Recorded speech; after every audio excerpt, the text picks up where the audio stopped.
Glory to Ukraine. I'm Oleg Kristupa, and this is a story for adults.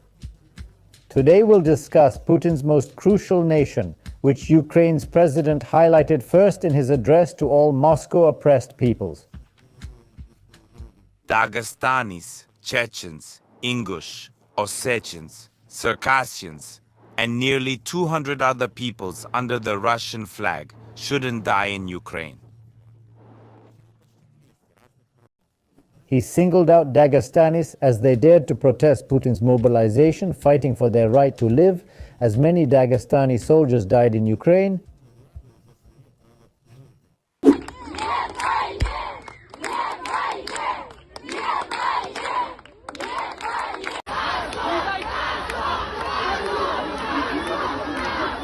According to published data, Dagestani soldiers suffered the highest casualties in Ukraine among all ethnic groups.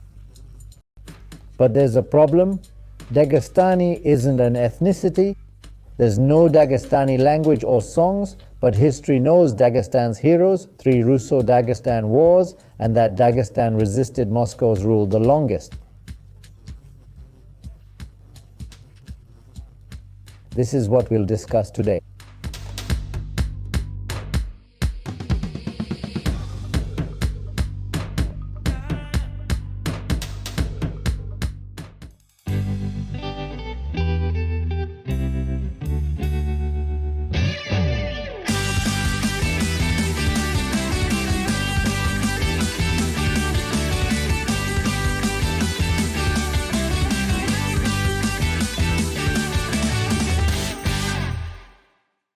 Subscribe to Adult Story Channel.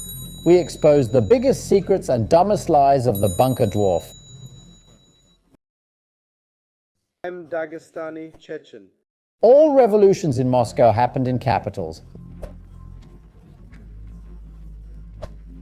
So Putin hesitated to announce mobilization in 2022, fearing unrest in well-fed, calm cities.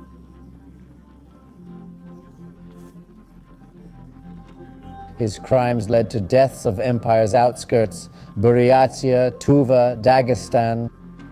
Poorest regions, they eagerly joined army, returned in body bags. Who returned home but died due to health issues.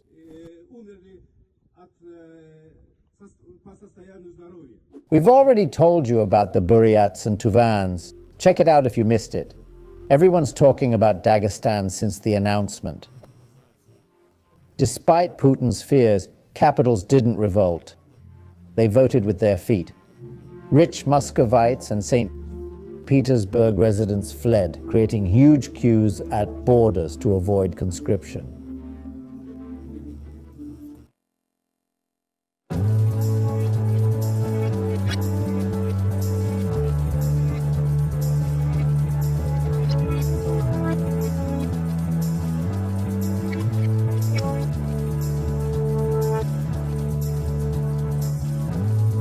Dagestanis reacted differently from those in the capitals.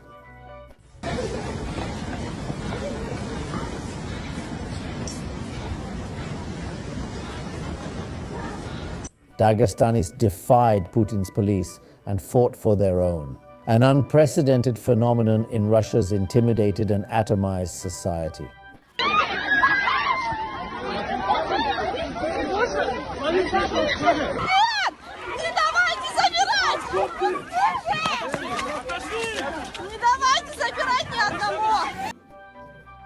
Why?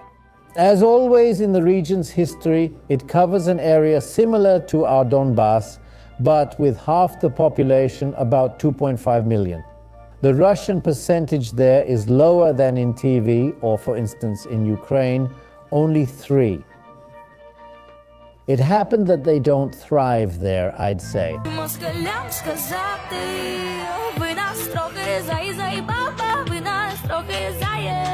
The rest, supposedly Dagestanis, aren't really, as such a people doesn't exist. The Republic of Dagestan is Russia's most multinational subject. The largest ethnic groups are native Caucasians, Avars and Dargins, living in the Caucasus foothills. Dagestan means country of mountains, but it has steppes too, where Turkic peoples, mainly Kumyks, live. The Nogai once lived there, but were wiped out by the revered Russian commander Suvorov. We covered this in a previous vlog. Now only about 40,000 Nogais remain in the former Nogai steppe, just 15% of all Dagestanis. The Nogai's history in recent centuries is one of near total annihilation. But locally, Nogai is one of the official languages. In total, 14 languages are official here. Avar, Agul, Azerbaijani, Dargan, Kumyk, Lak, Lezgin, Nogai, Rutul, Tabasaran, Tat, Tsakur, Chechen, and Russian. Can't do without it, right? So Dagestan is not just a land of mountains, but a land of languages too. Legend says when Allah flew over the world giving out languages, his bag caught on a mountain and spilled over Dagestan. To tell locals from outsiders there's an Avar tongue twister only native Dagestanis can say.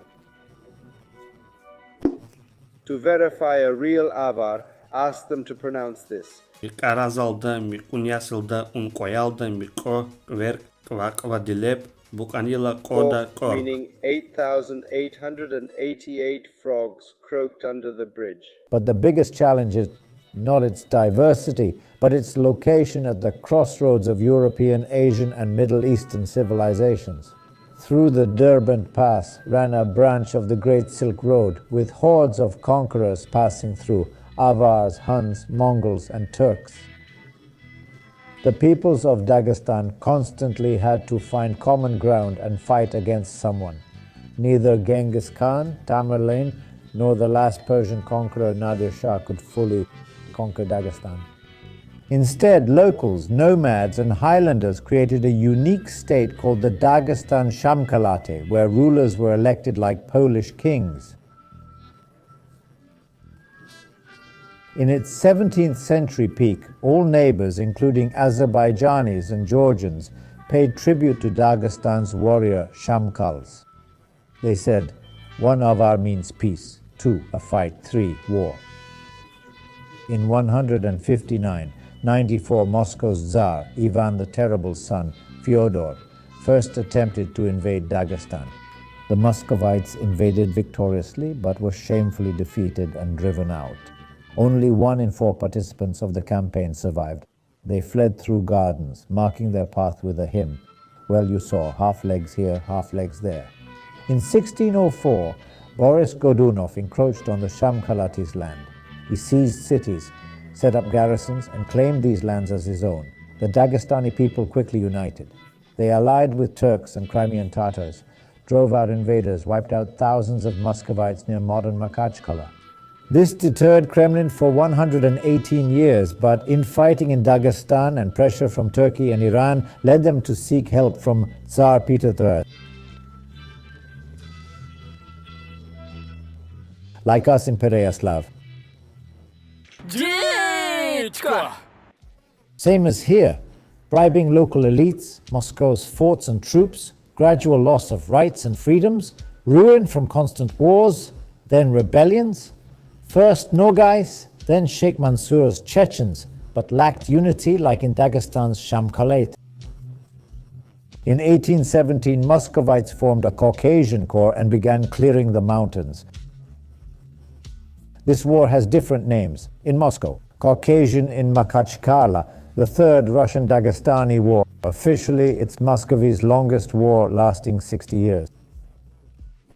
The war began in 1817 under Alexander I, spanned Nicholas II's reign, and ended in 1864 under Alexander II.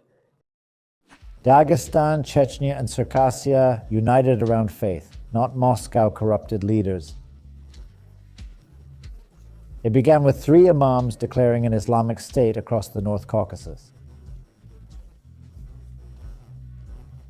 Early leaders fell. Imam Shamil became Imam of Dagestan and Chechnya. He's still the most revered Caucasus hero from that era.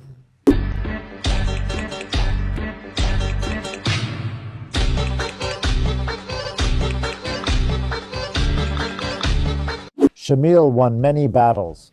His few losses became resistance legends. In 1839, 10,000 Russians besieged Shamil at his Ashulgo stronghold.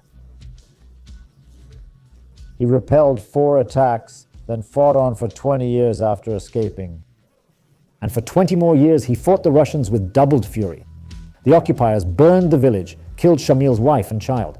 Since then, Shulgo became a pilgrimage site for Highlanders. Soviet poet Avar Rasul Gamzatov once said, "No Akulgo visit, only half Caucasian. Now I'm here, Cossack." Moscow justified its brutality, claiming the Highlanders' savages even desecrate corpses. But what did they do themselves? Exactly what they accused others of. The body of the first rebel leader. Russians crucified Muhammad in Gaza, paraded him to intimidate, and sent Haji Murat's head to a St. Petersburg museum. In the 19th century, Muscovites, like savages, reveled in enemies' severed heads and still do.